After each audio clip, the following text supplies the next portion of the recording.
സുഹൃത്തുക്കളെ, കഴിഞ്ഞ ദിവസം പുറത്തു വന്ന തദ്ദേശ സ്വയംഭരണ തെരഞ്ഞെടുപ്പിൽ ഉള്ള വിജയവും അതിൻ്റെ റിസൾട്ടുമായി ബന്ധപ്പെട്ട് വിവിധ രാഷ്ട്രീയ കക്ഷി നേതാക്കളുടെ പ്രതികരണങ്ങൾ ഞാൻ നിങ്ങളുടെ മുമ്പിൽ പങ്കുവച്ചുകൊണ്ടിരിക്കുകയാണ്. ഇന്നിപ്പോൾ പങ്കുവെക്കാൻ പോകുന്നത് കേരളത്തിലെ യുവതലമുറയുടെ പ്രതീക്ഷയായി നിൽക്കുന്ന ഏറ്റവും സൗമ്യനായ ഒരു രാഷ്ട്രീയക്കാരൻ, എന്നാൽ അഗ്രസീവായിട്ട് കാര്യങ്ങൾ പറയേണ്ടടുത്ത് പറയുകയും തന്തയ്ക്കും തള്ളയ്ക്കും വിളിക്കലല്ല രാഷ്ട്രീയം എന്ന് ബോധ്യപ്പെടുത്തി തരികയും ഏറ്റവും മനോഹരമായ ഭാഷയിൽ തന്നെ രൂക്ഷമായി വിമർശിക്കേണ്ടടുത്ത് വിമർശിക്കുകയും ഭാഷ എങ്ങനെ കൈകാര്യം ചെയ്യണമെന്ന് നമ്മളെ ബോധ്യപ്പെടുത്തുകയും ഒക്കെ ചെയ്തിട്ടുള്ള ശ്രീ ചാണ്ടി ഉമ്മൻ MLA ആണ്.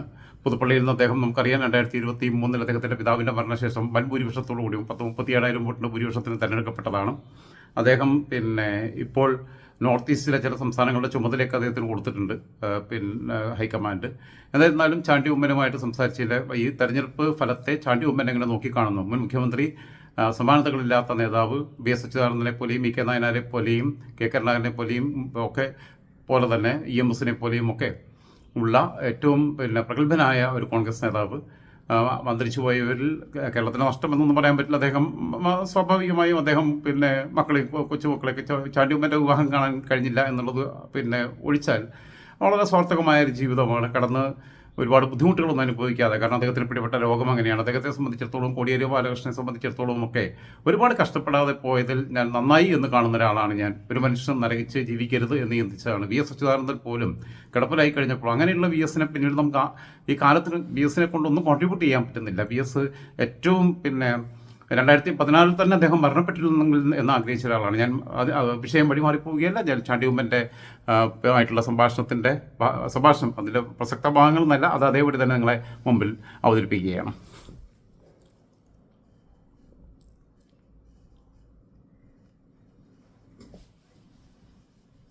നമസ്കാരം ചാണ്ടി ഉമ്മൻ. നമസ്കാരം. എങ്ങനെ കാണുന്നു ഈ തെരഞ്ഞെടുപ്പ് വിജയത്തെ? തീർച്ചയായിട്ടും UDF നേതൃത്വത്തിന് കിട്ടിയ ജനങ്ങളുടെ വലിയ ഒരു അംഗീകാരമാണിത്. അത് 5 വർഷം UDFും 9 വർഷത്തെ അല്ലെങ്കിൽ 10 വർഷത്തെ LDF ഭരണവും ജനം താരതമ്യം ചെയ്തു. എന്താണ് UDF ചെയ്തത്, എന്താണ് LDF ചെയ്തതെന്നുള്ള വ്യത്യാസം അവർക്ക് മനസ്സിലായി. 10 വർഷത്തെ വിലയിരുത്തൽ നടത്തിയപ്പോൾ കേരളത്തിൽ ജനങ്ങൾ തീരുമാനിച്ചു UDF തന്നെയാണ് ഈ നാടിന് വേണ്ടി പ്രവർത്തിക്കുന്നത്. ഈ നാടിന്റെ നേതാക്കളായി ജീവിക്കുന്ന UDF നേതാക്കളാണ്. ഈ UDF നേതാക്കളാണ് നാടിന് വേണ്ടി ശബ്ദിക്കുന്ന ജനം തിരിച്ചറിഞ്ഞതിന്റെ ഒരു തെരഞ്ഞെടുപ്പിന്റെ വിജയമാണ് ഇത് നടന്നിരിക്കുന്നത്. ഓക്കെ, ഈ സമീപകാലത്ത് കോൺഗ്രസിനെ അസ്വസ്ഥപ്പെടുത്തിയ ഒരുപാട് വിവാദങ്ങളും പ്രശ്നങ്ങളൊക്കെ ഉണ്ടായിരുന്നു. അതുകൂടെ ഉണ്ടായിട്ടില്ലെങ്കിൽ ഇതിനേക്കാൾ തർക്കമാർന്ന ഒരു വിജയത്തിലേക്ക് പോകുമായിരുന്നു എന്നാണ് പൊതുവെയുള്ള അഭിപ്രായം. വിവാദങ്ങളൊക്കെ ഉണ്ടാക്കുന്നവർ പർപ്പസ് ക്ലിയർ ആണല്ലോ. ഇലക്ഷൻ ഒന്നും ജനം നോക്കിയിട്ടില്ല. ജനം വോട്ട് ചെയ്തിരിക്കുന്നത് ഇവിടുത്തെ ഇടതുപക്ഷ സർക്കാരിനെതിരെയാണ് എന്നുള്ളത് വ്യക്തമാണ്. പക്ഷേ ഇതിനകത്ത് BJP നയിക്കുന്ന ഒരു സമീപനം CPM എടുത്തതായി പുതുപ്പള്ളി പോലും നോക്കി അങ്ങ് മനസ്സിലാവുന്നുണ്ട്. അപ്പൊ അത് ചിലടത്ത് അത് തിരുവനന്തപുരത്തൊക്കെ പ്രതിഫലിച്ചിട്ടുണ്ടെന്ന് സഹപ്രവർത്തകരുമായി സംസാരിക്കുമ്പോൾ മനസ്സിലാവും. കോർപ്പറേഷൻ നടന്നിരിക്കുന്നതാണെന്നാണ് എന്റെ അഭിപ്രായം. കോർപ്പറേഷനിൽ UDFും BJP തമ്മിലായി മത്സരിക്കുന്നു. ഓക്കെ, അവിടെയാണ് ഞാൻ ചോദിക്കുന്നത്. കാരണം സാധാരണ കോൺഗ്രസ് ദുർബലമാകുന്നിടത്ത് BJP വളരുന്നു എന്ന കാലങ്ങളായിട്ട് ഉയർത്തിയിരുന്ന ഒരു ആക്ഷേപം, ഇടതുമുന്നണി ഉയർത്തിയിരുന്ന ഒരു ആക്ഷേപം still I M A comrade, അറിയാലോ ചാണ്ടിച്ചൻ. അപ്പം ഒരു കമ്മ്യൂണിസ്റ്റ് വ്യവസ്ഥ വെച്ച് തന്നെ ഞാൻ സംസാരിക്കുകയാണ്. ഒരു പാർട്ടിയിലും ഇല്ലെങ്കിലും, അതായത് ഇപ്പൊ നേരെ തിരിച്ച് CPMന്റെ ദുർബലാവസ്ഥ BJPക്ക് വളമായി മാറുന്നു എന്നുള്ള സ്ഥിതിയിലേക്ക് കേരളത്തിൽ എത്തപ്പെട്ടിരിക്കുന്നു. അതാണ് യാഥാർത്ഥ്യം. CPMന് BJPയെ സഹായിക്കേണ്ട ഒരു ഗതികേടിൽ എത്തിച്ചേർന്നിരിക്കുന്നവര്. ഇവിടുത്തെ റിസൾട്ടിൽ പോലും വ്യക്തമായിട്ട് പുതുപ്പള്ളിയിൽ പോലും ഞങ്ങൾക്ക് മനസ്സിലാവുന്നുണ്ട്. അപ്പോൾ തിരുവനന്തപുരത്ത് തന്നെ ആയിരിക്കും സാഹചര്യം. അത് ഇലക്ഷൻ സമയത്തൊന്നും CPMന്റെ പ്രവർത്തനം ഒന്നും കാണുന്നില്ലായിരുന്നു. ഞങ്ങൾക്ക് അത്ഭുതമായിരുന്നു, എവിടെ പോയി എന്ന് ഞങ്ങൾ തന്നെ ചിന്തിക്കുമായിരുന്നു. അതിന്റെ ഉത്തരം റിസൾട്ട് വന്നപ്പോ ഉണ്ട്. അപ്പൊ ധാരണ ഉണ്ടായിരുന്നു എന്നാണ് പരോക്ഷമായിട്ട് ചാണ്ടിച്ചൻ ആരോപിക്കുന്നത്. അതായത് ഇതിനകത്ത് നമ്മള് കാണുന്ന കാര്യം പറയാതിരിക്കാൻ പറ്റുമോ? കാരണം ഇവിടെ ഫീൽഡിൽ പോലും CPM പ്രവർത്തകരെ പലയിടത്തും കാണുന്നില്ല. അതേസമയം അവര് സജീവമായി നിന്ന വാർഡ് അവർ ജയിച്ചിട്ടുമുണ്ട്. രണ്ട് സ്ഥലത്താണ് പുതുപ്പള്ളിയിൽ CPM ജയിച്ചിരിക്കുന്നത്. 3 സ്ഥലത്ത് BJP ജയിച്ചു. അവിടെ ധാരണ ഉണ്ടായില്ല എന്ന് എങ്ങനെ പറയാൻ പറ്റുക?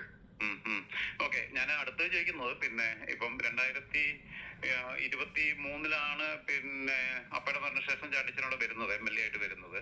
ഇപ്പോ അതിന് പുറമെ പിന്നെ ഈ പറഞ്ഞ തദ്ദേശ സ്വയംഭരണ സ്ഥാപനങ്ങളിലേക്കുള്ള തെരഞ്ഞെടുപ്പിലും കൂടി ജനങ്ങൾ പിന്നെ നല്ല രീതിയിൽ ഒരു വിജയം സമ്മാനിച്ചപ്പം ഉത്തരവാദിത്വം വല്ലാതെ കൂടി. വലിയ ഉത്തരവാദിത്വമാണ്. ആ ഉത്തരവാദിത്വം നിർവഹിക്കേണ്ടതുണ്ട്. എല്ലാവരുമായിട്ട് ചേർന്ന് അത് പൂർത്തിയാക്കാം എന്നുള്ള വിശ്വാസത്തിലാണ്.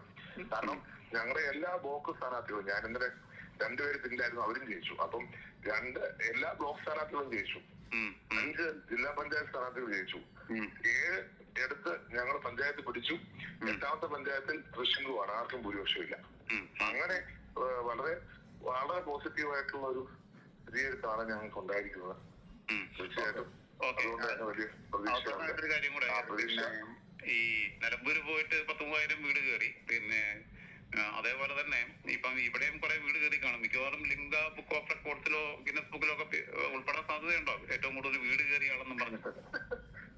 അത് ഞാൻ 25 വർഷമായിട്ട് ചെയ്തു, ഇവരെ കണക്കെടുത്തിരുന്നില്ല. നിലമ്പൂർ തൊട്ടാണ് കണക്കെടുത്തത്. അങ്ങനെ നോക്കുകയാണെങ്കിൽ മിനിമം ഒരു 20 തൊട്ട് 30 ഇലക്ഷന് ഇതേപോലെ വീട് കയറിയിട്ടുണ്ട്. അത് രാവിലെ തുടങ്ങി 6 മണിക്ക് തുടങ്ങി 12 മണി വരെ പോയ ദിവസങ്ങളും ഉണ്ട്. അപ്പൊ അതിന്റെ ഒന്നും നമ്മളത് കണക്കെടുത്തിട്ടില്ല. പക്ഷെ നമ്മളിങ്ങനെ നമ്മുടെ ഒരു പ്രവർത്തനത്തിന്റെ ഭാഗമായിട്ട് നമ്മൾ പോകുന്നു, അല്ലാതെ പ്രത്യേകിച്ച് ഒരു ഇതില്ല.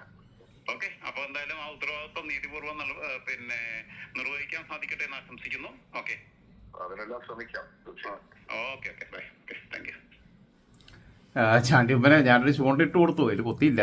ഞാനിട്ട് കൊടുത്തത് പിന്നെ ഇപ്പോഴത്തെ കോൺഗ്രസിനെ ഈ അകത്തെ ഇന്നർ പാർട്ടി പൊളിറ്റിക്സിനകത്തുണ്ടായിട്ടുള്ള വിവാദങ്ങൾ കൂടി ഉണ്ടാകാതിരുന്നെങ്കിൽ, അതുണ്ടായിട്ട് പോലും ഇത്രയും തിളക്കമാർന്ന വിജയം ഉണ്ടായി. അത് ഉണ്ടാവാതിരുന്നെങ്കിൽ കുറച്ച് വല്ലാത്തൊരു വിജയം ഉണ്ടാകുമായിരുന്നില്ല എന്ന് ചോദിച്ചൊരു ചൂണ്ടിട്ടതാണ്. പക്ഷെ കൊത്തിയില്ല. അതാണ് ഞാൻ പറഞ്ഞത്. ചാണ്ടിയമ്മൻ വളരെ ബുദ്ധിപൂർവ്വം കാര്യങ്ങൾ കൈകാര്യം ചെയ്യുന്നതാണ്.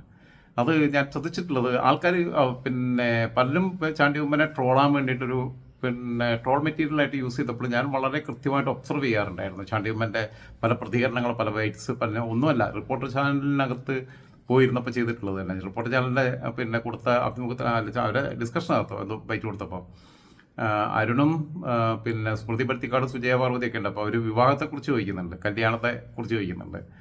അപ്പോൾ കല്യാണത്തെക്കുറിച്ച് ചോദിക്കുമ്പോൾ അത് വേണ്ട എന്ന് പറയുന്നുണ്ട്. കല്യാണം വേണ്ട എന്നാണോ ഉദ്ദേശിച്ചതെന്ന് ചോദിക്കുന്നു ഇവർ തിരിച്ച്. കല്യാണമേ കഴിക്കുന്നില്ല എന്ന് തീരുമാനിച്ചോ? അതല്ല, ആ ചോദ്യം വേണ്ട എന്നാണ് ഞാൻ ഉദ്ദേശിച്ചതെന്ന് പറയുന്നത്. മനോഹരമായിട്ട് കൈകാര്യം ചെയ്യുന്നതാണ്. എന്തായിരുന്നാലും ചാണ്ടിയമ്മനെ സംബന്ധിച്ചിടത്തോളം പുതുപ്പള്ളി ഒന്നുകൂടി പിന്നെ ഉറപ്പിച്ചു കഴിഞ്ഞിരിക്കുന്നു. ഇടതുമുന്നണിയുടെ കയ്യിലുള്ള പഞ്ചായത്ത് കൂടി തിരിച്ചു പിടിച്ചിരിക്കുക. പിന്നെ പലതും പിന്നെ അവർക്ക് പിടിക്കാൻ കഴിഞ്ഞിരിക്കുന്നു.